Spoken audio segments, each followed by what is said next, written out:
आप सभी ने रामायण के एक विशेष पात्र मंथरा के विषय में तो अवश्य ही सुना होगा।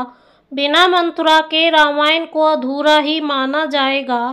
आज के इस वीडियो में हम जानेंगे कि वास्तव में ये मंथरा कौन थी। मंथरा का चरित्र ऐसी महिला के रूप में जाना जाता है जिसे राम को वनवास दिलाने के लिए जिम्मेदार माना जाता था। लेकिन पृथ्वी पर मंथरा का जन्म जिस उद्देश्य की पूर्ति के लिए हुआ था वह बहुत ही गहरा था। धरती से राक्षसों का सफाया करने में मंथरा की महत्वपूर्ण भूमिका थी।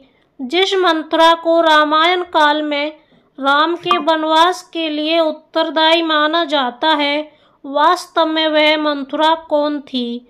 लोमस ऋषि के अनुसार मंथरा भक्त प्रहलाद के पुत्र विरोचन की पुत्री थी।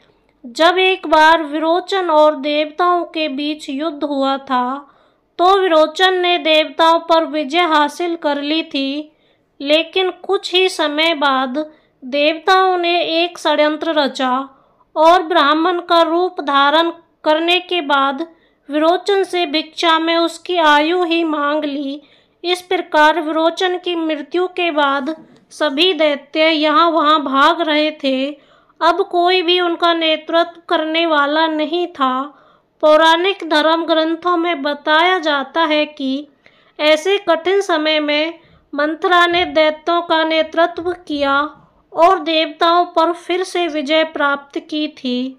फिर देवता भी दैत्यों की तरह डरकर इधर उधर भागने लगे और अंत में वे भगवान विष्णु के पास पहुँचे। तब भगवान विष्णु ने देवराज इंद्र को मंथरा पर आक्रमण करने की आज्ञा दी थी। तो देवराज इंद्र के वज्र के प्रहार से मंथरा पृथ्वी पर जाकर गिरी और उसकी मृत्यु हो गई।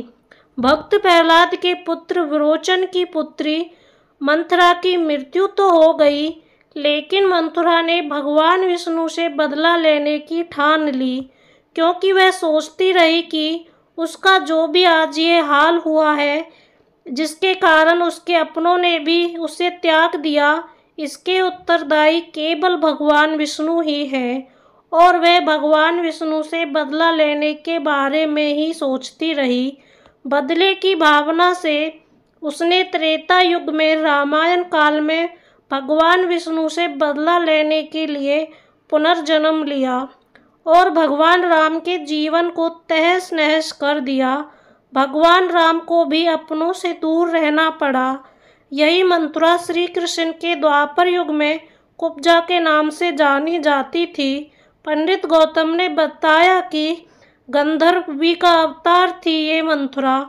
पौराणिक धर्म ग्रंथों के आधार पर बताया जाता है कि जब पृथ्वी लोक पर चारों तरफ अधर्म का बोलबाला था और चारों तरफ राक्षसों के घोर अत्याचारों के कारण ऋषि मुनियों और आम लोगों का जीना मुश्किल हो गया था, उस समय सभी देवता ब्रह्मा जी के पास पहुँचे और उन्होंने इस स्थिति से निकलने का मार्ग पूछा। तब ब्रह्मा जी ने कहा कि तुम सभी देवी देवता पृथ्वी लोक पर जाकर वानर और भालू आदि का रूप धारण करो और भगवान विष्णु श्री राम के रूप में जन्म लेंगे। तब तुम सभी पृथ्वी लोक पर भगवान विष्णु की राक्षसों के संहार करने में सहायता करना। ऐसा सुनकर देवताओं ने गंधर्वी से प्रार्थना की कि तुम पृथ्वी लोक पर मंथरा के रूप में जन्म ले लो और भगवान श्री राम को 14 वर्ष वनवास दिलवाने में अपनी भूमिका अदा करो, जिससे पृथ्वी से राक्षसों का संहार हो सके। इस प्रकार पूर्व जन्म में मंथरा एक गंधर्व कन्या थी और वह अप्सराओं से भी ज़्यादा सुंदर थी।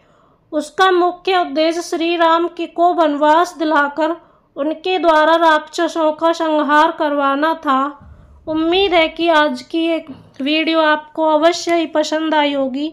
वीडियो पसंद आई हो तो वीडियो को लाइक और शेयर करना, चैनल पर नए हो तो चैनल को सब्सक्राइब करना। पूरा वीडियो देखने के लिए बहुत बहुत धन्यवाद।